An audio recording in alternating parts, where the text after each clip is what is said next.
Test, can you hear the audio? Yep. How would you define choices? We're shooting a documentary, and I was wondering if I could ask you a question or two. Fellas, excuse me. Random question. We're shooting a documentary. Do you think that all demographics, all people have the ability to make choices? No, I definitely don't. Being in these streets, you're gonna end up getting killed or in jail. You know, you don't want to be in no situation you about to lose your life. When you about to die, you go to thinking like, man, this might be my last day on earth. I feel like if there was more outlet for those younger boys, it wouldn't be the guns, wouldn't be so accessible. The fast life goes fast. The fast life goes fast. Man, there's so much more out there than what you see right here. We don't get the same options as other people or the same opportunities, so there's always going to be less. It starts in the community. If the community doesn't care, why would anybody else? We're doing a documentary specifically around the idea of choices and how one man's choice can lead to generational change. It's all about choices and decisions, bro. You your own person out here. Wait a minute. It all started right here on Main Street. This where the real love started. Right here. Street. This where the Schwalbachs started. Back in the summer of 9th grade, selling lemonade right here on the bike trail. So remember when I actually wasn't coaching you at the time and you dislocated your shoulder? Yeah, first time we actually met was at our playoff basketball game against the school was good, but I went up for a rebound and dislocated my shoulder in mid-air. Went to the hospital. Eric came to the hospital, and it was just like, oh, is you okay? This and that. Then all of a sudden he just say, all right, go $40, go to McDonald's, get you some food. Like, I remember this like it was yesterday, because you came out of your own will, give up money, and to come see about an injured player, and you wasn't the coach, you just was a bystander at that time. And that right there, it paved the way a little bit. Then you came in the gym and asked us, oh, what y'all want to do with y'all life, what y'all is about this, and showed up with checks and like, oh, I'm here just to help. I'm not a coach, I'm here to help. Well, and I think the thing at the end of the day is like, when I die, I don't want people to come to my funeral and say, well, he had this and he had this and he had this. I want people to come to my funeral and say, oh, he did this and he did that. He did this. Showed he love did out of the kindness of their heart. And they gave back. I forgot when you said the Schwalbachs, and everybody used to go, you guys should have a reality show. I'm like, I ain't gonna have a reality show because people are gonna watch it. We'd be the most famous. We would have been the most famous YouTube channel ever. I'm like, there is no way. Yeah, that ain't the kind of famous I want. I don't want the crazy famous. We said a whole lot of bad things. Yeah, but nah, we're gonna sit down and I wanna just thank you for everything that you've done for me and my kids and my family, because you changed my life dramatically, man. Oh, shut up! I tell you how to bowl. And man, like without you, we probably wouldn't be here in this moment right now if it wasn't for you personally. You, Eric, he had a minor part, but you was a main key to keep us together. Taking Kimaya and me in and Leroy at the same time with Tyson, and it just was just a blessing for me. Our little brother, and our big brother now. Like Kimaya, she loved you to death. The other kids, they never got to stay with you, but they love you the same as Kimaya. And like, I probably been end up, I don't know where, if it wasn't for you giving us the love that we needed at that time. Yep. Well, you guys are my heart, and I had so much fun, and I still continue to have fun with you guys, making memories. Still making memories. I'm going to dinner. I love you. Oh, all right, man. Love you too, man. So I remember when you were playing Pop Warner, so there were all these other high school kids, and you were like that young guy that was trying to come up to be those guys. And I would always tell the guys who were older than you, look, you got guys under you looking up to you. So like the Marcel and the guys, and it's like, look, you guys make the right choices, they're gonna make the right choices. If you make the wrong choices, they're gonna make the wrong choices. If I can get people to own a house, have a job, be a great family man. You know, that's what it's all about. Because I'm just a school teacher. And the sad part I saw was my dad was an alcoholic and left me, but then other kids that I went to high school with, they got caught selling crack and they're in prison. So a lot of the kids that your age that I was mentoring, their dads went to high school with me and they're in prison. My father abandoned us when I was 3 years old. He was supposed to pick me up from daycare and my mom from work, and he took the car and we never heard from him again. So I spent the entire first 12 of my years of my life not having a father in my life, not knowing who he was, and the only time we heard from him was he got arrested and was calling for bail. Because we were poor, we moved all the time. When I was in second grade, my mom went to work at Edgewood Boys Ranch, and I actually had to live at the Boys Ranch with other people that weren't my family. From then on, my schooling was terrible. I got in trouble all the time. In seventh grade, I got self-contained classes for kids that were emotionally handicapped, and I remember asking the teacher, "Why did you put me in here with the crazy kids?" She looked right in my eyes and says, "If you act crazy, people are gonna think you're crazy." So I learned early on that my choices had direct outcomes to my situation. Whether they were positive or negative was irrelevant. I just had to make choices that gave me the outcomes that I wanted. The first time I realized I really wanted to help other kids was I did an internship when I was at the community college, and I volunteered and I was helping a fourth grade kid. And I realized that kid and I connected. And his story of not having a father was just like my story not having a father. And I could see in his eyes, he was like, well, if you could do it, I can do it. So my whole goal from that point on was to coach, mentor, and change lives. Right up under this pavilion right here,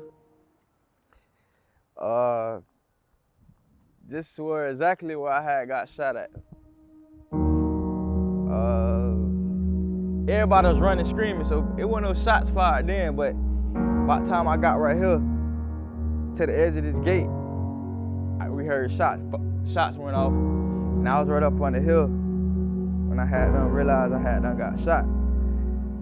But yeah, I was right up on the hill, and dude had done picked me up, carried me to the car, and then he had done got me to the fire department. Right here I had done got shot, this long scar right here. I had to get like, I want to say 15 stitches.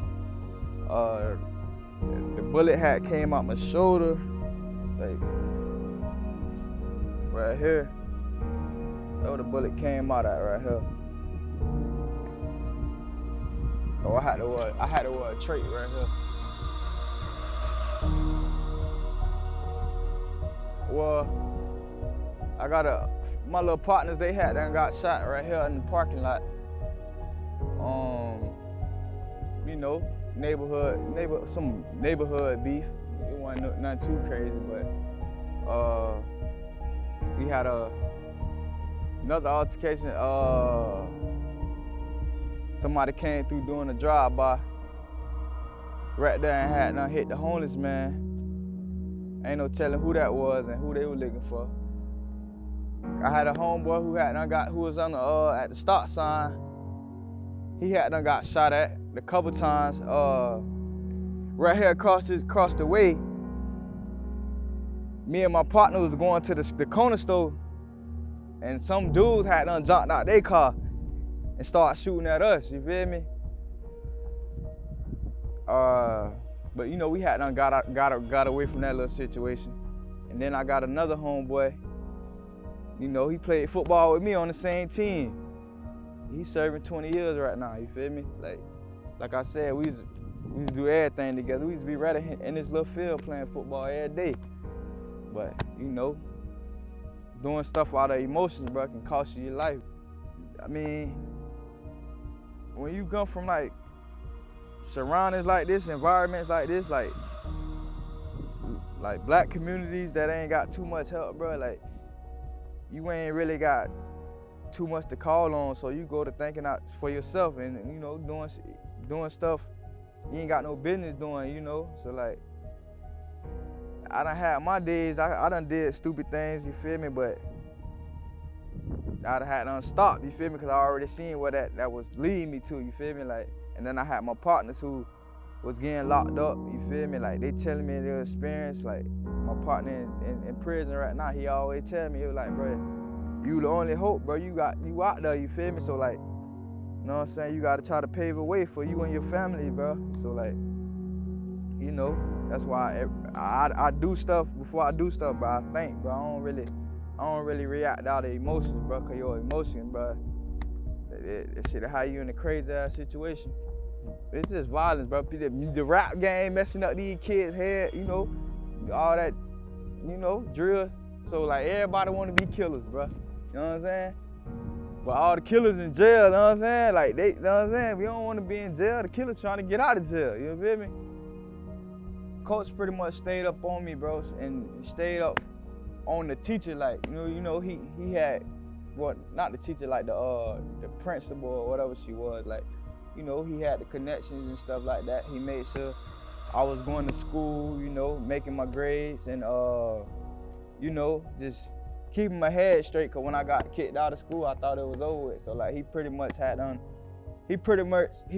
motivated me that it wasn't over. So, like, don't drop out of school just because, you know, you got kicked out of school. Cause I could have either, like, you know, forget school, bro. I done lost all my offers, but he pretty much stayed up on me, bro. So, like, and he kept faith in me. So I just, you know, I kept faith in myself, you know. So, and I ended up at Marshall.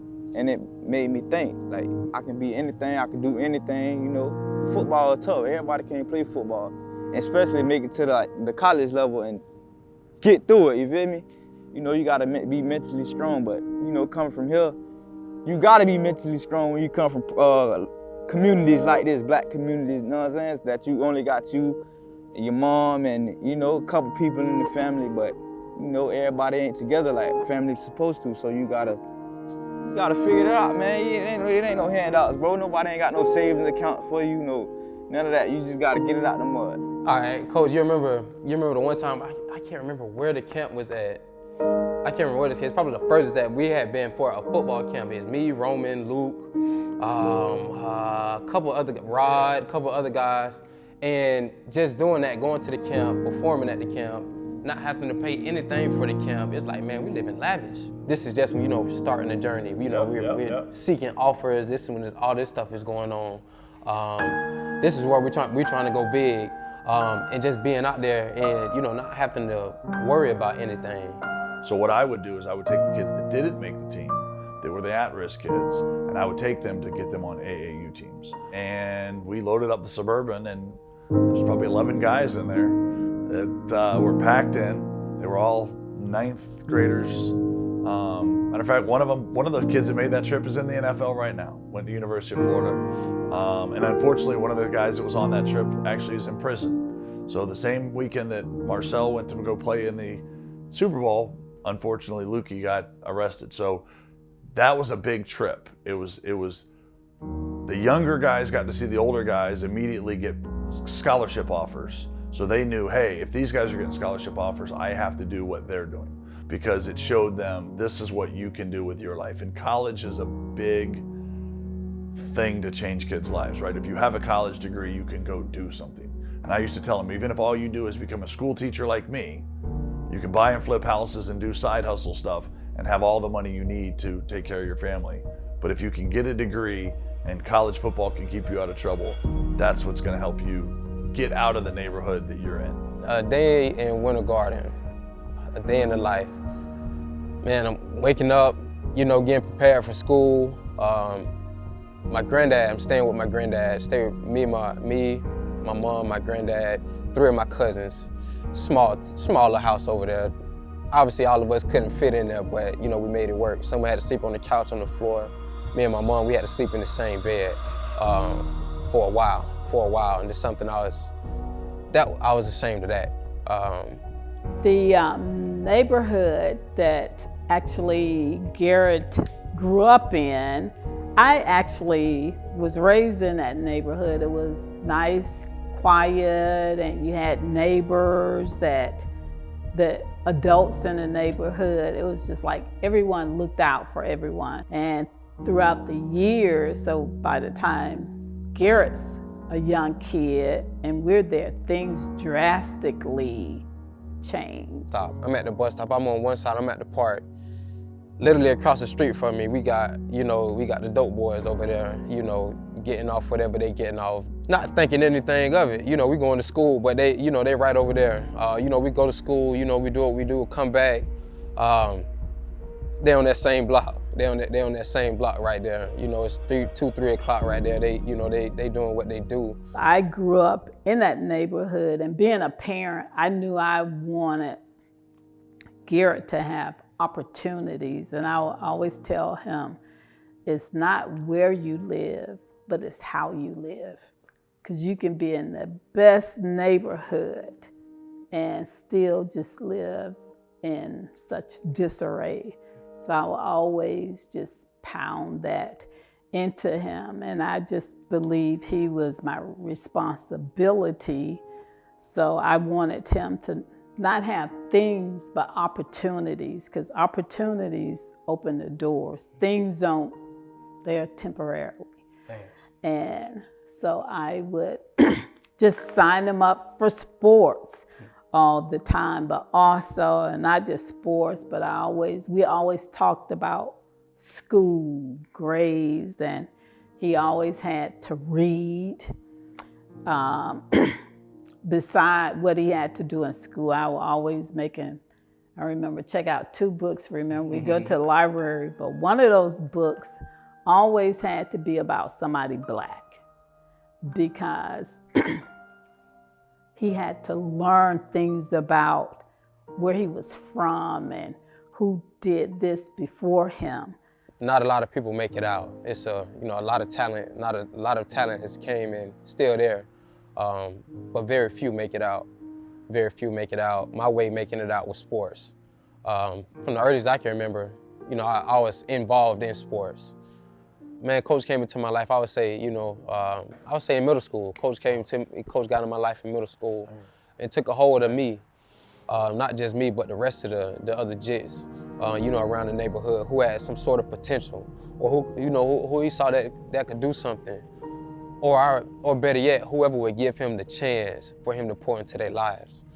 As many bad things that are happening around us, the kids that I know that I've lost because of gunfire, I know that they're in heaven. So I think that if I can make sure that they have their faith, then I can rest assured, if it was a drive-by or whatever, that hey, I know they're in heaven because they've had that. And I think that was one of the things I was the most proud of, and I'll have to show it to you, was with Dexter, the kid that was going to Louisville.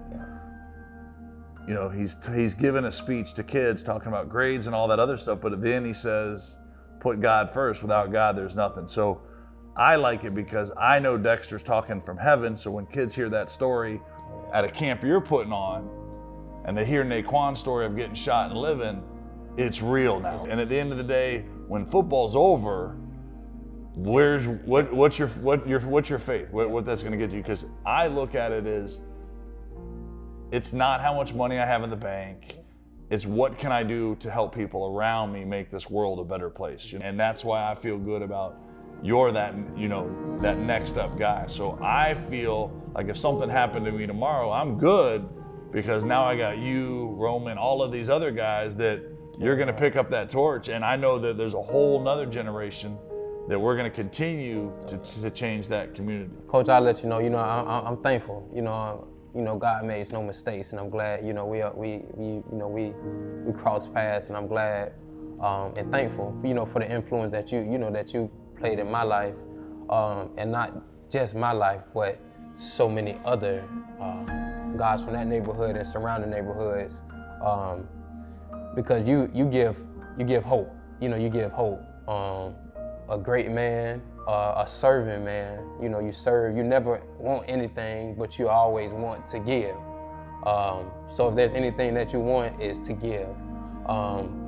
And I think, man, that's a quality and a trait that that I honor. I honor, and it's funny too, because those same things in the same camps that you was taking us to, if you were to see me on a Saturday morning and open up my back car doors, you're gonna see some other kids in the back. Pay it back, brother. You're gonna see the don't same pay it kids forward. in the back. I know, exactly, man. Exactly. So I knew when I had to get a boat, Rod kept having kids, I had to get a big boat. And then Leroy's always got kids coming around. Eight and done. Yeah. And I laughed when I took a picture of it in the movie theater. Rod's kids take up one whole row. Ashley and Leroy's kids take up the other row. And it's like, that makes me happy because like, I know when I die, like, if you want to have a legacy, right? Like, what's your legacy? And the legacy is like changing generations because like, I know every one of your kids are going to turn out good because you give them unconditional love. Something that I haven't said to Rod and Leroy, I think they know I'm just a walking hug factor, kiss factor, love factor. I mean, they know that, right? But I don't know if they know how proud I am of them because I know that they, in their family, they had a lot of obstacles to overcome. And I know that it must have been really hard. So I want them to know that I am so proud and the man that Rod is and the father he is, he's doing it all right. And Leroy is getting his CDL license and studying for that. When he lived with us, I mean, it was pulling his dreadlocks, his hair, to get him to sit at the kitchen table and do homework with me, you know, and now he's flourishing and doing so much with his job. Words can't explain how much I have love for you and your wife, man, because y'all was a big part of my life. Now y'all a big part of my kids' life, and y'all inserted us into y'all life like we our own kids. And my kids love y'all, and that would make me love y'all even more because I see my kids love someone and like they love their own grandparents. And y'all taught me a valuable lesson in life, multiple lessons, and to this day, I'm still learning from y'all. And it seems like y'all learning from us too at the same time. I'm so proud of both of y'all. Y'all know that. You know.